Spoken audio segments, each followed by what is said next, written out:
Legislature of India, Indian നിയമനിർമ്മാണ സഭ. The legislature in India, ഇന്ത്യയിലെ നിയമനിർമ്മാണ സഭ. The legislature in India is known as parliament. Indian ലെജിസ്ലേച്ചറിനെ, ഇന്ത്യൻ നിയമനിർമ്മാണ സഭ അറിയപ്പെടുന്ന പേര് പാർലമെൻറ്റ് എന്നാണ്. It consist of the president and the two houses, namely Rajya Sabha and Lok Sabha. Indian പാർലമെൻറ്റിൽ, ഇന്ത്യൻ ലെജിസ്ലേറ്റീവ് അസംബ്ലിയിൽ 3 പ്രധാനപ്പെട്ട സ്ഥാപനങ്ങളാണുള്ളത്. First one is president and 2 houses, namely Rajya Sabha and Lok Sabha. രാജ്യസഭയും ലോക്സഭയും എന്നു പേരായ 2 ഹൗസുകളുമാണ്, സഭകളുമാണ് ഇന്ത്യൻ ലെജിസ്ലേച്ചറിനകത്ത് ഉൾക്കൊള്ളുന്നത്.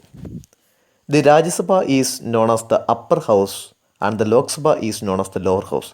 രാജ്യസഭയെ അപ്പർ ഹൗസ്, ഉപരിസഭയെന്നും ലോക്സഭയെ ലോവർ ഹൗസ്, അധോസഭയെന്നും വിളിക്കുന്നു. Since it has 2 houses, it is known as bicameral legislature. 2 സഭകൾ ഉള്ളതുകൊണ്ട് തന്നെ ഇന്ത്യൻ ലെജിസ്ലേച്ചറിനെ, ഇന്ത്യൻ പാർലമെൻറ്റിനെ ബൈ ക്യാമറൽ ലെജിസ്ലേച്ചർ എന്ന് പറയുന്നത് ദി മണ്ഡല സഭ എന്നാണ് പറയുന്നത്. 2 സഭകളുള്ള ലെജിസ്ലേച്ചറിനെ അപ്പോൾ എന്ത് വിളിക്കും? ബൈ ക്യാമറൽ ലെജിസ്ലേച്ചർ, ദി മണ്ഡല സഭ എന്ന് വിളിക്കും. അപ്പോൾ അതിൽ ഒന്നാമത്തെ സഭയാണ് Rajya Sabha, that is known as upper house. അതിനെ അപ്പർ ഹൗസ് എന്നറിയപ്പെടുന്നത്. ഇതിൻ്റെ ഫങ്ഷനിങ് നമ്മൾ പഠിച്ചു കഴിഞ്ഞു. 238 elect members, 12 nominate members, known as council of states, permanent house, vice president presides over the sessions. അപ്പോൾ ഇതെല്ലാം നമ്മൾ പഠിച്ചു കഴിഞ്ഞ കാര്യങ്ങളാണ്. ഇനി ഇതിനെ എങ്ങനെ തിരിച്ചറിയാമെന്ന് നമ്മൾ പറഞ്ഞു. ആ റെഡ് കാർപ്പറ്റ് കൊണ്ട്, ആ ചിത്രത്തിൽ റെഡ് കാർപ്പറ്റ് കൊണ്ട് നമുക്ക് രാജ്യസഭയെ മനസ്സിലാക്കാനായിട്ട് കഴിയും. അടുത്ത് നോക്കാം, ലോക്സഭയാണ്. അതിൻ്റെ ഫങ്ഷൻസ് നമ്മൾ പഠിച്ചു കഴിഞ്ഞു. 543 directly elected members, 2 nominate members, known as house of representatives, elected for a time of 5 years, presided over by the speaker. നമ്മൾ ഇതിൻ്റെ ഫങ്ഷനിങ് പഠിച്ചു കഴിഞ്ഞു. ഇനി ലോക്സഭ എങ്ങനെ മനസ്സിലാക്കാമെന്ന് നമ്മൾ പഠിച്ചു. അത് ലോക്സഭയിൽ വിരിച്ചിരിക്കുന്ന ഗ്രീൻ കാർപ്പറ്റ് കണ്ടു കഴിഞ്ഞാൽ അത് മനസ്സിലാക്കണം, അത് ലോക്സഭയാണെന്ന് മനസ്സിലാക്കണം. ഇത് നമ്മൾ പഠിച്ചു കഴിഞ്ഞ കാര്യങ്ങളാണ്, കൂടുതൽ പറയേണ്ടതില്ലല്ലോ. The president of India is not a member of parliament. അപ്പോൾ പാർലമെൻറ്റിൽ 3 സ്ഥാപനങ്ങളുണ്ട്. അതിലൊന്ന് പ്രസിഡൻ്റാണെന്ന് പറഞ്ഞു. 2 എണ്ണം രാജ്യസഭയും മറ്റൊന്ന് ലോക്സഭയുമാണ്. എന്നാൽ the president of India is not a member of parliament. President, രാഷ്ട്രപതി പാർലമെൻറ്റിലെ അംഗമല്ല. But he is considered as an integral part of the parliament. പക്ഷേ അദ്ദേഹത്തെ കണക്കാക്കുന്നത് പാർലമെൻറ്റ് ഒരു അടിസ്ഥാനപരമായിട്ടുള്ള ഏറ്റവും പ്രധാനപ്പെട്ട ഒരു ഭാഗമായിട്ടാണ് രാഷ്ട്രപതിയെ കണക്കാക്കുന്നത്. This is mainly because of the fact that the president of India performs legislative functions like summoning the sessions of the parliament, addressing the joint sittings and approving the bills passed by the parliament. അപ്പോൾ എന്തുകൊണ്ടാണ് parliament ഒരു അവിഭാജ്യ ഘടകമായിട്ട് രാഷ്ട്രപതി അല്ലെങ്കിൽ president മാറുന്നത് നോക്കുക. അതിൻ്റെ ഒരു ഉത്തരമാണ്, അങ്ങനെ ഒരു ചോദ്യം ചോദിച്ചു കഴിഞ്ഞാൽ ഒരു ഉത്തരമാണ് ഈ പറയുന്നത്. This is mainly because of the fact that the president of India performs legislative functions like the president, രാഷ്ട്രപതി ചില ലെജിസ്ലേറ്റീവ് ഫങ്ഷൻസ് നിർവഹിക്കുന്നുണ്ട്, ചില നിയമനിർമ്മാണ പ്രവൃത്തികൾ നിർവഹിക്കുന്നുണ്ട് പാർലമെൻറ്റിനകത്ത്. എന്താണെന്ന് നോക്കാം. First one, summoning the sessions of the parliament. Parliament സമ്മേളനങ്ങൾ വിളിച്ചു ചേർക്കുന്നത് രാഷ്ട്രപതിയാണ്, പ്രസിഡൻ്റാണ്. അഡ്രസ്സിംഗ് ദ ജോയിൻറ്റ് സിറ്റിംഗ്സ്, ഇവർ 2 പേരുമുള്ള രാജ്യസഭയും ലോക്സഭയുമുള്ള ജോയിൻറ്റ് സിറ്റിങ്ങിന് കൂട്ടായിട്ടുള്ള ഇവർ 2 പേരും രാജ്യസഭയും ലോക്സഭയും ഒരുമിച്ച് കൂടുമ്പോൾ അതിനെ അഡ്രസ്സ് ചെയ്യുന്നത്, അതിനെ അഭിസംബോധന ചെയ്യുന്നത് പ്രസിഡൻ്റാണ്. And approving the bills passed by the parliament, parliament പാസ്സാക്കുന്ന ബില്ലുകൾ അപ്രൂവ് ചെയ്ത് അതിനെ ലോസാക്കി, നിയമങ്ങളാക്കി മാറ്റുന്നത് രാഷ്ട്രപതിയാണ്, പ്രസിഡൻ്റാണ്. അപ്പോൾ പ്രസിഡൻറ്റിൻ്റെ ഫങ്ഷൻസ് എന്തൊക്കെയാണെന്ന് നോക്കാം. അദ്ദേഹത്തിൻ്റെ ലെജിസ്ലേറ്റീവ് ഫങ്ഷൻസ് ആണ് summoning the sessions of the parliament, parliament സമ്മേളനങ്ങൾ വിളിച്ചു ചേർക്കുന്നു. അഡ്രസ്സിംഗ് ദ ജോയിൻറ്റ് സിറ്റിംഗ്സ്, രാജ്യസഭയുടെയും ലോക്സഭയുടെയും ജോയിൻറ്റ് സിറ്റിങ്ങുകൾ അഡ്രസ്സ് ചെയ്യുന്നു, അഭിസംബോധന ചെയ്യുന്നു. And approving the bills passed by the parliament, parliament പാസ്സാക്കുന്ന ബില്ലുകൾ അപ്രൂവ് ചെയ്ത് ആ ബില്ലുകളെ ലോസ്, നിയമങ്ങളാക്കി മാറ്റുന്നതും രാഷ്ട്രപതിയാണ്, പ്രസിഡൻ്റാണ്. ഓർമ്മിച്ചിരിക്കാമല്ലോ. Next one, functions of the parliament. പാർലമെൻറ്റിൻ്റെ ഫങ്ഷൻസ് ആണ് ഇവിടെ പറയുന്നത്. Legislation is the primary function of the parliament. അപ്പോൾ ഒന്നാമത്തെ ഫങ്ഷൻ നമ്മൾ പഠിച്ചു കഴിഞ്ഞു, ദാറ്റ് ഈസ് ലെജിസ്ലേഷൻ. നിയമനിർമ്മാണമാണ് പാർലമെൻറ്റിൻ്റെ ആദ്യത്തെ കർത്തവ്യം. ടു മേക്ക് എ ലോ, ഒരു നിയമം നിർമ്മിക്കണമെങ്കിൽ the approval of both houses of the parliament is required. പാർലമെൻറ്റിൻ്റെ രണ്ട് സഭകളുടെയും അപ്രൂവൽ, അംഗീകാരമുണ്ടെങ്കിലേ ഒരു നിയമം നിർമ്മിക്കാനായി കഴിയുകയുള്ളൂ. The Lok Sabha and the Rajya Sabha assemblies separately for legislation. നിയമനിർമ്മാണങ്ങൾക്കായി രാജ്യസഭയും ലോക്സഭയും പ്രത്യേകം സഭകൾ ചേർന്നാണ് നിയമങ്ങൾ നിർമ്മിക്കാനുള്ള ചർച്ചകൾ നടത്തുന്നത്. A law in draft form is known as bill. ഒരു ബിൽ എന്താണ്? ഒരു നിയമത്തിൻ്റെ കരട് രൂപമാണ്. A law in draft form, ഒരു നിയമത്തിൻ്റെ കരട് രൂപത്തെയാണ് ബിൽ എന്ന് വിളിക്കുന്നത്. ഓർമ്മിച്ചിരിക്കാമല്ലോ, ഒരു നിയമത്തിൻ്റെ കരട് രൂപം draft form is known as bill. An ordinary bill can be introduced in either house of the parliament. ഒരു സാധാരണ ബില്ലാണെങ്കിൽ, ഒരു സാധാരണ നിയമത്തിന് വേണ്ടിയുള്ള ഒരു ബില്ലാണെങ്കിൽ ആ ബില്ല് പാർലമെൻറ്റിൻ്റെ രണ്ട് സഭകളിൽ ഏതെങ്കിലും, രാജ്യസഭയിലോ ലോക്സഭയിലോ യുക്തം പോലെ അവതരിപ്പിക്കാം. The house which considers the bill first is called the first house. അപ്പോൾ ആദ്യമായി ഏത് ഹൗസിലാണോ ബിൽ അവതരിപ്പിക്കുന്നത് ആ ഹൗസിനെ ഫസ്റ്റ് ഹൗസ് അല്ലെങ്കിൽ ഒന്നാം സഭയെന്ന് പറയും. And the house which considers it next is called second house. രണ്ടാമതായി ആ ബില്ല് പരിഗണിക്കുന്ന ഹൗസിനെ, സഭയെ നമുക്കെന്ത് വിളിക്കാം? രണ്ടാം സഭ, സെക്കൻഡ് ഹൗസ് എന്നും വിളിക്കാം. In both the houses the bill passes through different stages. അപ്പോൾ ഈ രണ്ട് സഭകളിലും വ്യത്യസ്തമായ പല ഘട്ടങ്ങളിലൂടെയുമാണ് ഈ ബില്ല് പാസ്സാക്കുന്നത്. എങ്ങനെയാണെന്ന് നമുക്കൊന്ന് നോക്കിയാലോ. ഇവിടെ ഒരു ചാർട്ട് നൽകിയിട്ടുണ്ട്. ഈ ചാർട്ട് നോക്കിയാൽ നമുക്ക് വ്യക്തമായി അത് പഠിക്കാനായിട്ട് കഴിയും. അപ്പോൾ ഒരു ബില്ല്, ഒരു സാധാരണ ബില്ലാണ്. ബില്ല് നമ്മൾ കൊണ്ടുവന്നു. അവിടെ ആരോയിട്ട് കൊടുത്തിട്ടുണ്ട് നോക്കിയേ. അതെവിടെ അവതരിപ്പിക്കുന്നു? മുകളിൽ കൊടുത്തിട്ടുണ്ട്. ഫസ്റ്റ് ഹൗസിലാണ് അവതരിപ്പിക്കുന്നത്. അത് രാജ്യസഭയോ ലോക്സഭയോ ആകാം, ഏത് വേണമെങ്കിലും ആകാം, എവിടെ വേണമെങ്കിലും അവതരിപ്പിക്കാം. അപ്പോൾ അവിടെ ചെയ്യുന്ന പ്രവൃത്തി, ബില്ല് കൊണ്ടുവന്നു, ആദ്യം എന്ത് ചെയ്യുന്നു? ഫസ്റ്റ് റീഡിംഗ്, ഒന്നാം വായന നടത്തുന്നു. രണ്ടാമതോ സെക്കൻഡ് റീഡിംഗ്, രണ്ടാം വായന നടത്തുന്നു. മൂന്നാമത്തെ തേർഡ് റീഡിംഗ്, മൂന്നാം വായന നടത്തുന്നു. ഈ നടത്തിയിട്ട് എവിടേക്ക് അയക്കുന്നു? സെക്കൻഡ് ഹൗസിലേക്ക്, രണ്ടാമത്തെ സഭയിലേക്ക് അയക്കുന്നു. അവിടെ എന്ത് ചെയ്യുന്നു? ഈ പ്രവൃത്തി വീണ്ടും ആവർത്തിക്കുന്നു. ഫസ്റ്റ് റീഡിംഗ്, ഒന്നാം വായന, സെക്കൻഡ് റീഡിംഗ്, രണ്ടാം വായന, തേർഡ് റീഡിംഗ്, മൂന്നാം വായന എന്ന് പറഞ്ഞാൽ 3 പ്രാവശ്യം എന്ത് ചെയ്യുക? ഈ ബില്ല് വായിക്കുകയാണ് ചെയ്യുന്നത്. അപ്പോൾ അവസാനം അപ്രൂവൽ ഓഫ് ദി പ്രസിഡൻറ്റ്, അത് ആരുടെ അപ്രൂവലിന്, അംഗീകാരത്തിന് വേണ്ടി അയക്കുന്നു? പ്രസിഡൻറ്റിൻ്റെ അംഗീകാരത്തിന് വേണ്ടി അയക്കുന്നു. അപ്പോൾ അവിടെ നിന്ന് പഠിച്ചു വയ്ക്കുക, ഒരു ബില്ല് രണ്ട് സഭകളിലും ഏതൊക്കെ പ്രവൃത്തിയിലൂടെയാണ് കടന്നു പോകുന്നത്. ബില്ല് ഒന്നാം സഭയിൽ കൊണ്ടുവന്നു, അവിടെ first reading, second reading, third reading. രണ്ടാം സഭയിലേക്ക് കൊണ്ടുവന്നു, അവിടെയും first reading, second reading and third reading. പിന്നീട് ആരുടെ അടുത്തേക്ക് അയക്കുന്നു? പ്രസിഡൻറ്റിൻ്റെ അടുത്തേക്ക്, പ്രസിഡൻറ്റിൻ്റെ അംഗീകാരത്തിന് വേണ്ടി അയക്കുന്നു. അപ്പോൾ ആ ഫംഗ്ഷനിങ് മനസ്സിലായി കാണുമല്ലോ. അപ്പോൾ ഇവിടെ ഈ ഒന്നാം വായനയിലൂടെയും രണ്ടാം വായനയുടെയും മൂന്നാം വായനയിലൂടെയും അവരെന്താണ് ഉദ്ദേശിക്കുന്നത്, അവിടെ എന്ത് പ്രവൃത്തിയാണ് ചെയ്യുന്നത് എന്നോട് പഠിച്ചാലോ. Let us examine the various stages of passing a bill. ഒരു ബില്ല് പാസ്സാക്കുന്ന നമ്മൾ ആ സ്റ്റേജസ് പഠിച്ചു. അതെന്താണെന്ന് ഇവിടെ പറയുകയാണ്. ഫസ്റ്റ് റീഡിങ്, എന്താ first reading? The bill is introduced. ബില്ല് അവതരിപ്പിക്കുന്നത് ഒന്നാം വായനയിലൂടെയാണ്. സെക്കൻഡ് റീഡിങ് നോക്കുക. Each and every article included in the bill is either passed, changed or rejected after discussion.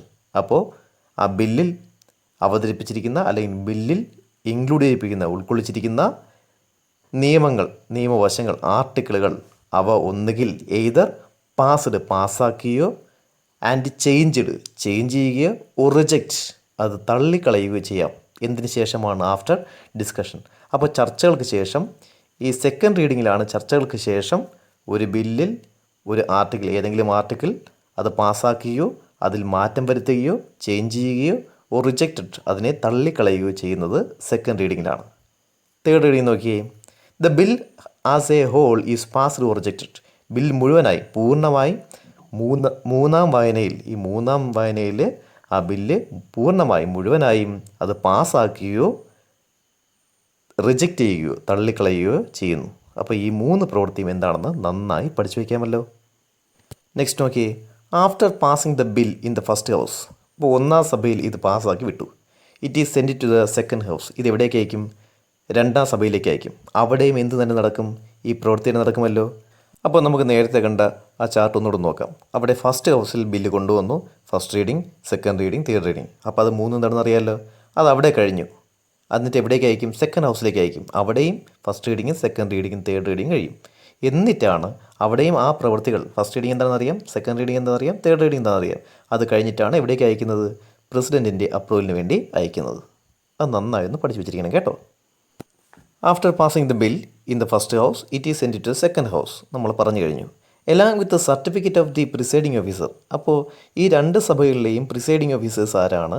അവരുടെ സർട്ടിഫിക്കറ്റോടു കൂടിയാണ് ഇത് എവിടെ അയക്കുന്നത്? പ്രസിഡൻറ്റിൻ്റെ അടുത്തേക്ക് അയക്കുന്നത്. അപ്പോൾ രാജ്യസഭയിലെ പ്രിസൈഡിംഗ് ഓഫീസർ ആരാണ്?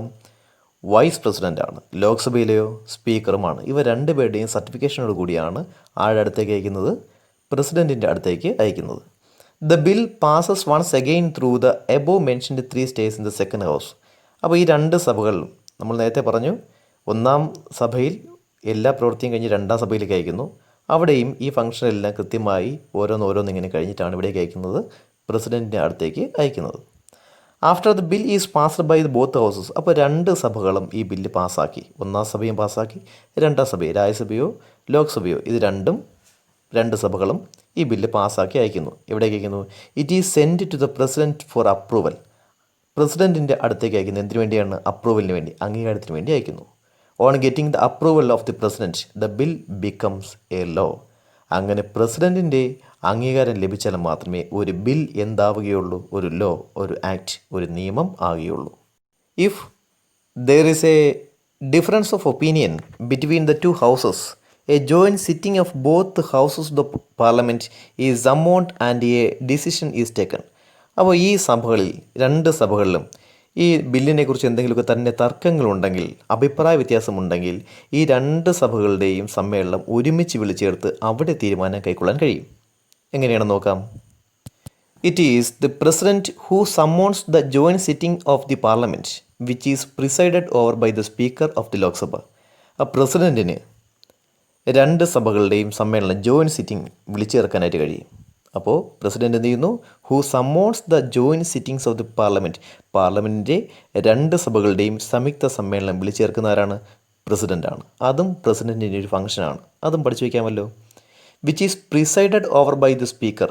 ഇവിടെ ഈ സംയുക്തമായ സമ്മേളനം, ജോയിൻറ്റ് സിറ്റിംഗ് നടക്കുമ്പോൾ അവിടെ അധ്യക്ഷത വഹിക്കുന്ന ആരായിരിക്കും? The speaker of the Lok Sabha. അവിടുത്തെ ലോക്സഭയുടെ സ്പീക്കറാണ് ഇവിടെ ജോയിൻറ്റ് സിറ്റിങ്ങിൽ അധ്യക്ഷത വഹിക്കുന്നത്, പ്രിസൈഡ് ചെയ്യുന്നത്. ഓർമ്മിച്ചിരിക്കണം, പാർലമെൻറ്റിൻ്റെ രണ്ട് സഭകളുടെയും സമ്മേളനത്തിൽ, ജോയിൻറ്റ് സിറ്റിങ്ങിൽ അവിടെ അധ്യക്ഷത വഹിക്കുന്നത് എപ്പോഴും സ്പീക്കർ തന്നെയായിരിക്കും. ഈ രണ്ട് സഭകളുടെയും ജോയിൻറ്റ് സിറ്റിംഗ് വിളിച്ചെടുക്കുന്നത് മാത്രമാണ് പ്രസിഡൻറ്റ്. അധ്യക്ഷൻ എപ്പോഴും സ്പീക്കറായിരിക്കും, ലോക്സഭയിലെ സ്പീക്കർ തന്നെ ആയിരിക്കും. അത് നന്നായിട്ടൊന്ന് ഓർമ്മിച്ചിരിക്കണം, മനസ്സിലാക്കിയും വെച്ചിരിക്കണം. പാർലമെൻറ്റിൻ്റെ രണ്ട് സഭകളുടെയും സംയുക്ത സമ്മേളനം വിളിച്ചു ചേർക്കുന്നത് പ്രസിഡൻറ്റ്. പക്ഷേ ഈ സമ്മേളനം പ്രിസൈഡ് ചെയ്യുന്നത്, അധ്യക്ഷത വഹിക്കുന്നത് എപ്പോഴും ലോക്സഭാ സ്പീക്കർ ആയിരിക്കും. ഓർമ്മിച്ചിരിക്കാമല്ലോ. നെക്സ്റ്റ്, ഇനി നിങ്ങൾക്കവിടെ എക്സ്റ്റൻഡ് റീഡിംഗ് ആയിട്ട് നൽകിയിരിക്കുന്ന കുറച്ച് പോർഷൻസാണ്. പക്ഷേ പഠിച്ചു വെക്കേണ്ട ഒരു പോർഷൻസാണ്. നോക്കുക. സെഷൻസ് ഓഫ് ദി പാർലമെൻറ്റ് സമ്മേളനങ്ങളെക്കുറിച്ച് പറയുന്നത്. As per the Constitution, there should not be an interval of more than 6 months between two sessions of the Parliament. പാർലമെൻറ്റിൻ്റെ രണ്ട് സമ്മേളനങ്ങൾ കഴിയുമ്പോൾ അതിനിടയിൽ 6 മാസത്തെ ഇടവേള ഉണ്ടാവാൻ പാടുള്ളതല്ല. അല്ലെങ്കിൽ 6 മാസത്തിൽ കൂടുതൽ എന്തുണ്ടാകരുത്? ഇടവേള ഉണ്ടാകരുത്. അതുകൊണ്ട് തന്നെ normally the parliament of India assembles 3 times a year.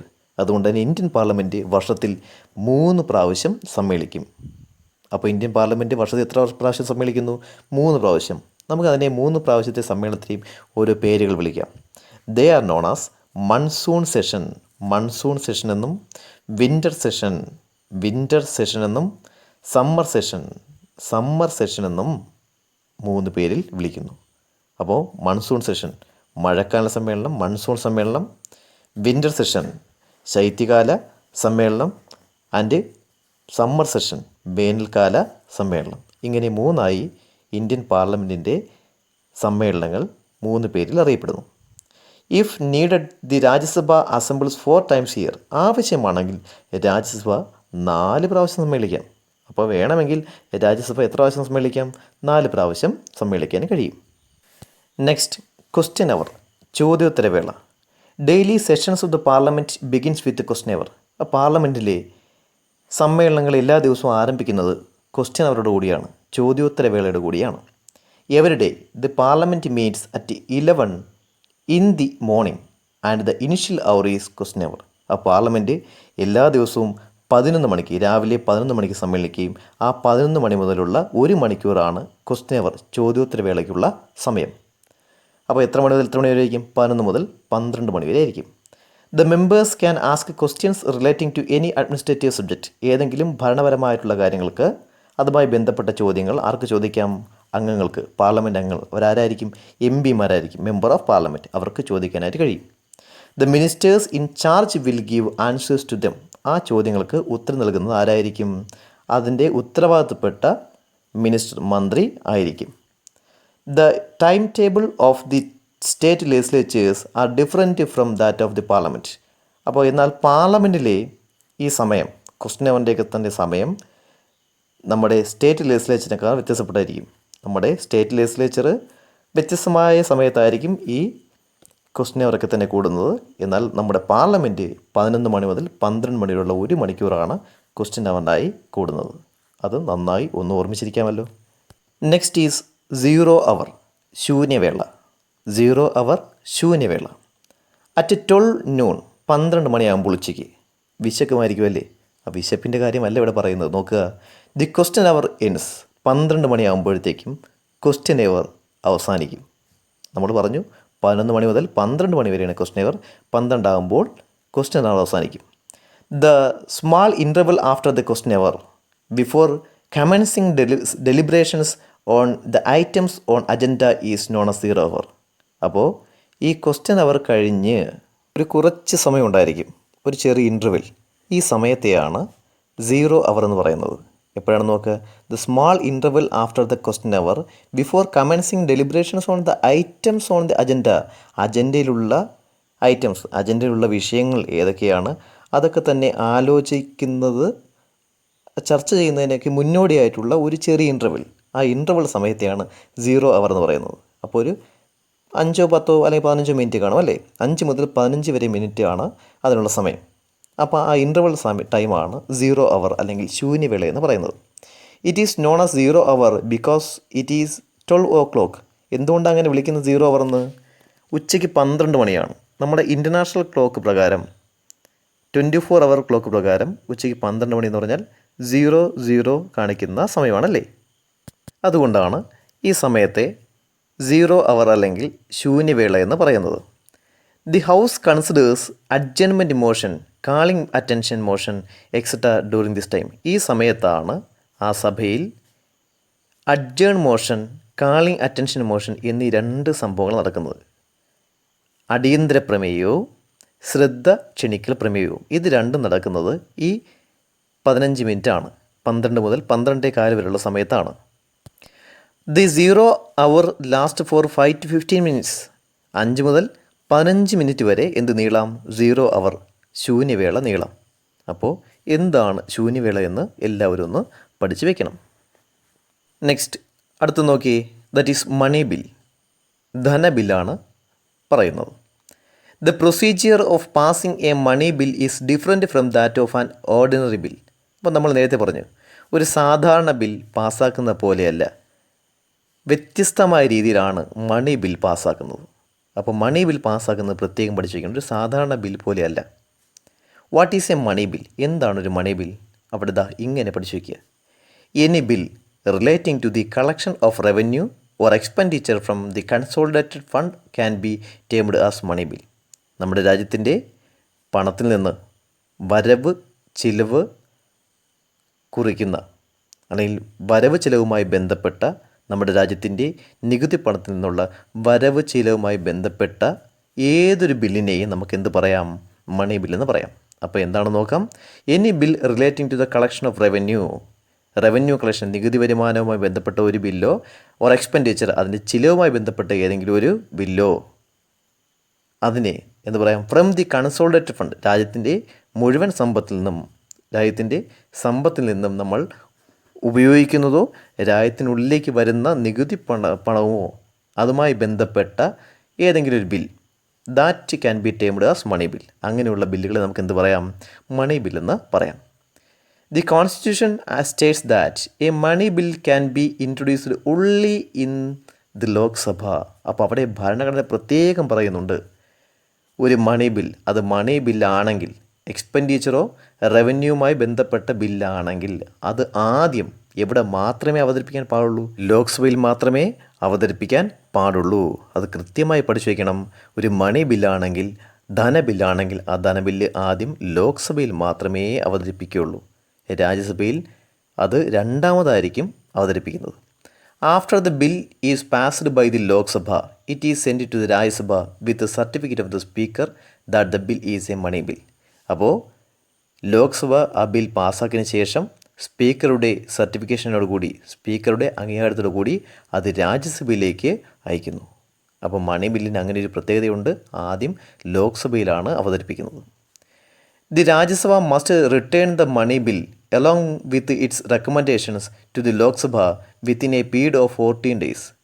അപ്പോൾ 14 ദിവസത്തിനുള്ളിൽ തന്നെ രാജ്യസഭ ഈ മണി ബില്ല് ചർച്ച ചെയ്ത് എന്തെങ്കിലും നിർദ്ദേശങ്ങൾ, റെക്കമെൻഡേഷൻ എന്തെങ്കിലും ഉണ്ടെങ്കിൽ അതുൾപ്പെടെ ലോക്സഭയിലേക്ക് തിരിച്ചയക്കാനുള്ള സമയം 14 ദിവസമാണ്. അത് കഴിഞ്ഞാൽ എന്ത് സംഭവിക്കും? The Lok Sabha can accept or reject the recommendations of the Rajya Sabha. അപ്പോൾ രാജ്യസഭ നൽകുന്ന റെക്കമെൻഡേഷൻസ് ലോക്സഭയ്ക്ക് വേണമെങ്കിൽ അംഗീകരിക്കുകയോ അല്ലെങ്കിൽ അത് ഉൾക്കൊള്ളാതിരിക്കുകയോ ചെയ്യാം, തള്ളിക്കളയുകയോ ചെയ്യാം.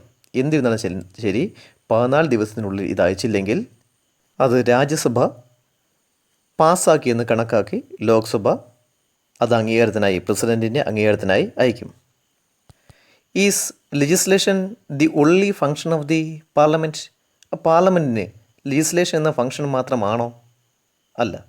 Along with law making the parliament performs a number of other functions. അപ്പോൾ നിയമനിർമ്മാണത്തിൻ്റെ കൂടെ തന്നെ, ഇപ്പോൾ നിയമം നിർമ്മിക്കുന്നത് എങ്ങനെയാണെന്നുള്ള ആ രീതികളാണ് നമ്മൾ ഇത്രയും നേരം പറഞ്ഞത്. എന്നാൽ അതിൻ്റെ കൂടെ തന്നെ പാർലമെൻറ്റിൻ്റെ മറ്റ് ചില ഫങ്ഷൻസ് കൂടിയുണ്ട്. അപ്പോൾ ഫസ്റ്റ് ഫങ്ഷൻ എന്തായി പഠിച്ചു വയ്ക്കണം? That is law making, legislation. Second എന്ത് പഠിക്കണം? Control over executive. എക്സിക്യൂട്ടീവിന് മുകളിൽ, കാര്യനിർവഹണ വിഭാഗത്തിന് മുകളിൽ ഒരു നിയന്ത്രണം ഉണ്ട്. ഇലക്ടർ ഫങ്ഷൻസ്, തിരഞ്ഞെടുപ്പ് ഫങ്ഷനുകളുണ്ട്. കോൺസ്റ്റിറ്റ്യൂഷണൽ അമെൻമെൻറ്റ്, ഭരണഘടനാ ഭേദഗതി, അങ്ങനെയുള്ള ചില മറ്റ് ഫങ്ഷൻ കൂടി ആർക്കുണ്ട്? പാർലമെൻറ്റുണ്ട്. ഇതും കൂടെ നോക്കിയാലോ എന്താണെന്ന്. Control over executive. അപ്പോൾ എങ്ങനെയാണ് എക്സിക്യൂട്ടീവിനെ നിയന്ത്രിക്കുന്നത്, അല്ലെങ്കിൽ കാര്യനിർവഹണ വിഭാഗത്തെ എങ്ങനെയാണ് നിയന്ത്രിക്കുന്നത് നോക്കാം. ആസ്കിങ് ക്വസ്റ്റ്യൻസ്, ചോദ്യങ്ങൾ ചോദിക്കാം. നമ്മൾ നേരത്തെ പറഞ്ഞല്ലോ, ചോദ്യോത്തരവേളയിൽ ചോദ്യങ്ങൾ ചോദിക്കാം. Deliberating various bills and resolutions, various ആയിട്ടുള്ള റെസൊല്യൂഷനും ബില്ലുകളൊക്കെ തന്നെ എന്ത് ചെയ്യാം? ഡെലിബറേറ്റ് ചെയ്യാം. And passing or rejecting the no confidence motion അല്ലെങ്കിൽ അവിശ്വാസ പ്രമേയം പാസ്സാക്കുകയോ റിജക്റ്റ് ചെയ്യുകയോ തള്ളിക്കളയുകയോ ചെയ്യാം. ഇതാണ്, ഇങ്ങനെയൊക്കെ തന്നെ എക്സിക്യൂട്ടീവിനെ നിയന്ത്രിക്കാനായിട്ട് കഴിയും. ഇലക്ട്രൽ ഫങ്ഷൻ, തെരഞ്ഞെടുപ്പ് ചുമതല എന്താണെന്ന് നോക്കാം. Participating in the election of the president and vice president. പ്രസിഡൻറ്റിൻ്റെയും വൈസ് പ്രസിഡൻറ്റിൻ്റെയും ഇലക്ഷൻ പാർട്ടിസിപ്പേറ്റ് ചെയ്യുന്നത് പാർലമെൻറ്റാണ്. പാർലമെൻറ്റ് അംഗങ്ങളാണ് ഇതിൽ പങ്കെടുക്കുന്നത്. അടുത്ത കോൺസ്റ്റിറ്റ്യൂഷണൽ അമെൻമെൻറ്റാണ്, ഭരണഘടനാ ഭേദഗതി. Timely amendment of the constitutional provisions. കൃത്യമായ സമയങ്ങളിൽ ഭരണഘടനാ പ്രൊവിഷൻസുകൾ അല്ലെങ്കിൽ കോൺസ്റ്റിറ്റ്യൂഷണൽ പ്രൊവിഷൻസ്, ഭരണഘടന അതിൻ്റെ പ്രൊവിഷൻസ് എല്ലാം തന്നെ എന്ത് ചെയ്യണം? കൃത്യമായ സമയങ്ങളിൽ അമെൻമെൻറ്റ് ചെയ്യണം. അമെൻഡ് ചെയ്യുക എന്ന് പറഞ്ഞാൽ എന്തെങ്കിലും ഒരു കാര്യം കൂട്ടിച്ചേർക്കുകയോ ഏതെങ്കിലും ഒരു കാര്യം ഉള്ളതിൽ നിന്ന് എടുത്തു കളയുകയോ എന്തെങ്കിലും ചെയ്യണമെന്നുണ്ടെങ്കിൽ ആ പ്രവൃത്തിയാണ് അമെൻമെൻറ്റ് എന്ന് പറയുന്നത്. അതിനെ കോൺസ്റ്റിറ്റ്യൂഷണൽ അമെൻമെൻറ്റ് അല്ലെങ്കിൽ ഭരണഘടനാ ഭേദഗതി എന്ന് പറയുന്നു. ഒരു കാര്യത്തെ ഉൾക്കൊള്ളിക്കുകയോ ഒന്ന് അതിൽ നിന്ന് എടുത്തു കളയണമെങ്കിലോ എന്തെങ്കിലും ചില മാറ്റം വരുത്തണമെങ്കിൽ അതിനെ കോൺസ്റ്റിറ്റ്യൂഷണൽ അമെൻമെൻറ്റ് അല്ലെങ്കിൽ ഭരണഘടനാ ഭേദഗതി എന്നാണ് പറയുന്നത്.